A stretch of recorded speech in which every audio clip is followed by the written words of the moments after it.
मुख्य निवडणूक आयुक्तपदी ज्ञानेश कुमार यांची नियुक्ती झाली आहे। विवेक जोशी हे देखील आयुक्तपदावर आहेत। पंतप्रधान यांच्या पॅनलने हा निर्णय घेतलाय। राहुल गांधी यांचा आक्षेप मात्र यावेळी फेटाळण्यात आला।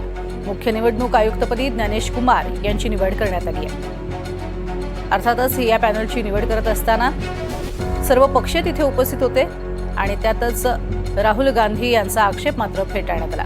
ग्राफिक्सच्या माध्यमातून पाहूयात मुख्य निवडणूक आयुक्तपदी आपण बघतोय कोण आहेत। ज्ञानेश कुमार हे 1988 च्या बॅचचे IAS अधिकारी आहेत।